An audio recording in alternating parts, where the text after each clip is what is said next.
சுற்றுறது, வேண்டுதல், நிச்சயதார்த்தம், கல்யாணம்னு நம்ம வாழ்வோட ஏதோ ஒரு கோவில் பின்னி பிணைஞ்சிருக்கும். அந்த கோயில்களை எல்லாம் பார்த்த கடைசி தலைமுறை நாம தான் இருப்போம். இன்னும் 50 வருடங்களில் இந்த கோவில்கள் எதுவுமே இருக்காது. அதிர்ச்சியாக இருக்கா? கொஞ்சம் யோசிச்சு பாருங்க. இத்தனை வருடங்களில் புதுசாக வேற ஏதாவது கோயில்கள் உருவாகி பார்த்துருக்கீங்களா?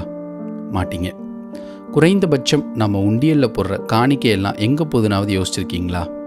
இதெல்லாம் இந்து அறநிலையத்துறை கைக்கு போகுது. அரசாங்கம் நம் இந்து கோவில்களை மட்டும் அதன் கட்டுப்பாட்டில் வச்சிருக்கு.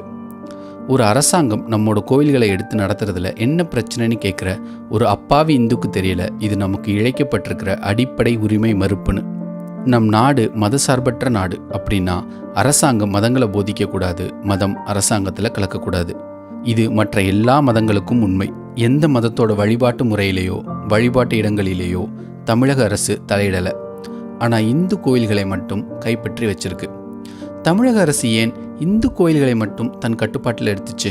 ஏன் மற்ற மதங்களோட வழிபாட்டு தலங்களை எடுக்கலை?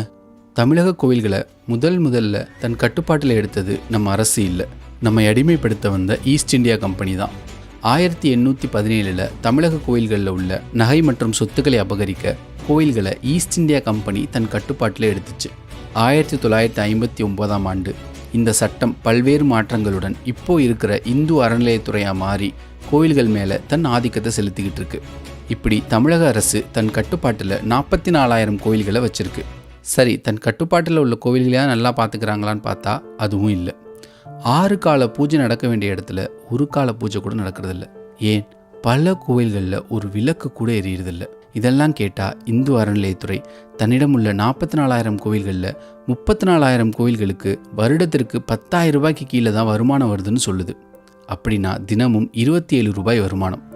ஒரு பிச்சைக்காரனுக்கு கூட தினமும் குறைந்தபட்சம் 50 ரூபாய் கிடைக்கும். அதைவிட குறைந்த வருமானத்தை 34,000 கோயில்களுக்கு கணக்கு காட்டுது அரசு. வெளியே செருப்பு போட்டால் டோக்கன் போட்டு காசு கொடுக்கணும். நம்ம தேங்காய் பழம் வாங்கிட்டு போய் அர்ச்சனை பண்ணுறதுக்கு அவங்களுக்கு காசு கொடுத்து அர்ச்சனை டிக்கெட் வாங்கணும். மொட்டை போட காசு, காது குத்த காசு, சிறப்பு தரிசன டிக்கெட்டு, விஐபி பாஸு, உண்டியல் காசுன்னு கோவில் வாசலில் போடுற செருப்புலேருந்து நேர்ந்துக்கிட்டு கொடுக்குற அரிசி பருப்பு வரைக்கும் எல்லாத்துலேயும் காசு பார்த்துட்டு 34,000 கோயிலோட வருமானம் வருஷத்துக்கு 10,000 ரூபாய்க்கு கீழேன்னு சொல்கிறாங்க. நல்ல வேலை, பூசலார் தன் உள்ளத்தில் இறைவனுக்கு கோயில் கட்டினார். இல்லைன்னா அதுக்கும் டோக்கனை போட்டு வருமானம் இல்லைன்னு இழுத்து மூடியிருப்பாங்க. சரி, வெறும் கோவிலில் தான் காசு வரல, கோவில் சொத்தா நிலம் கடைகள்னு எல்லாம் இருக்குமே, அதில் வருதான்னு பார்த்தா 4,78,000 ஏக்கர் நிலங்களை இந்து அறநிலையத்துறை வச்சிருக்கு. எப்படி? 4,78,000 ஏக்கர் நிலங்கள். அதில் வருமானம் ஆண்டுக்கு வெறும் 58 கோடின்னு கணக்கு காட்டுது. 6,000 கோடி வருமானம் வர வேண்டிய இடத்துல வெறும் 58 கோடி வருமானம். காசை விடுங்க, நம் கோயில்களையாவது நல்லா பார்த்துக்கிறாங்களா? 12 வருஷத்துக்கு ஒரு முறை நடக்க வேண்டிய கும்பாபிஷேகம் ஒழுங்காக நடக்குதா? தஞ்சை பெரிய கோவிலில் கும்பாபிஷேகம் 23 வருடங்களுக்கு அப்புறம் நடந்திருக்கு. கங்கை கொண்ட சோழபுரம் கோவிலில் 85 வருடங்களுக்கு அப்புறம் நடந்திருக்கு. அதுவும் மக்களோட முயற்சியில் நடந்திருக்கு. 1000 கோவில்களுக்கு இந்து அறநிலையத்துறை இன்னும் கும்பாபிஷேகமே நடத்தலை. பல கோவில்களில் சாமி சிலைகள் உடுத்திக்கிற துணி கூட இல்லை. ஈரேல் உலகத்துக்கும் படியளக்கும் இறைவனுக்கு அளவு துணி கூட அளந்து கொடுக்கல இந்து அறநிலையத்துறை. அங்கே நிர்வாணமாக நிற்கிறது நம் கடவுள்கள் மட்டுமல்ல, நம் இனத்தோட ஒட்டுமொத்த பண்பாட்டு வளர்ச்சி. நம் பண்பாடு என்ன, வீரம் என்ன, எந்த மன்னன் ஆண்டான், என்ன செய்தான்னு தமிழினத்தின் அத்தனை கல்வெட்டுகளும் நம் கோயிலில் தான் இருக்குது. அந்த பண்பாட்டு சின்னங்களையும் கலை அறிவியல் பொக்கிஷங்களையும் இந்து அறநிலையத்துறை கொஞ்சம் கூட பாதுகாக்கிறதில்ல. இதை நான் சொல்லலை. இப்போ 2017 ஐநா சபையோட கலாச்சார அமைப்பு தமிழக கோவில்களில் இருக்கிற சிற்பங்கள், கலைத்தூண்கள், பழைய ஓவியங்கள் எல்லாத்தையும் ஆய்வு செஞ்சு இந்து அறநிலையத்துறை வரலாற்று சிறப்புமிக்க கோயில்களை மிக கடுமையாக சிதைச்சிருக்குன்னு மெட்ராஸ் ஹைகோர்ட்டுக்கு ரிப்போர்ட் கொடுத்துருக்கு. இந்த கோவில்கள், சிற்பங்கள், சிலைகள் எல்லாம் ஒரு நாளில் உருவானதில்லை, ஏன் ஒரு நூற்றாண்டில் கூட உருவானதில்லை. பல ஆயிரம் வருஷங்களாக நம் முன்னோர்கள் தன் உயிருக்கும் மேலே மதித்து உருவாக்கி பாதுகாத்தது. இத்தனை ஆயிரம் ஆண்டுகள் இடி, மழை, புயல்னு பலவிதமான இயற்கை பேரிடர்களை தாங்கி நின்ற நம் கோவில்களுக்கு இந்த 60 வருஷம் இந்து அறநிலையத்துறையின் ஊழலை தாக்குப்பிடிச்சு நிற்க தெரியல. கடந்த 25 வருஷத்தில் தமிழக கோவில்களில் இருந்து மட்டும் 1200 கடவுள் சிலைகள் திருடப்பட்டிருக்கு. அப்போ 25 வருஷத்துக்கு முன்னாடி அதுக்கெல்லாம் கணக்கே இல்லை. அதில் வெறும் 18 சிலைகள் தான் கண்டுபிடிக்கப்பட்டிருக்கு.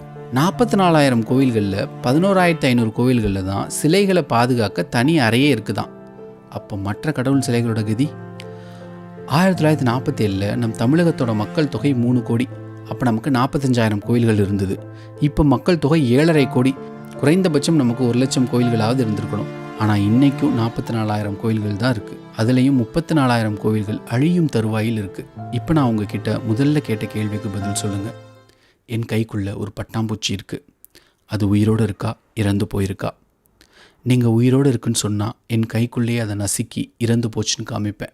நீங்கள் இறந்து போச்சுன்னு சொன்னால் என் கையை திறந்து பறக்க விட்டு உங்களை தோற்கடிப்பேன். இப்படி ஒரு உயிரை பிடிச்சு விளையாடுற விளையாட்டை தான் இந்து அறநிலையத்துறை நம் கோவில்களை தன் இரும்பு கரத்தில் பிடிச்சு வச்சு விளையாடிக்கிட்டு இருக்கு.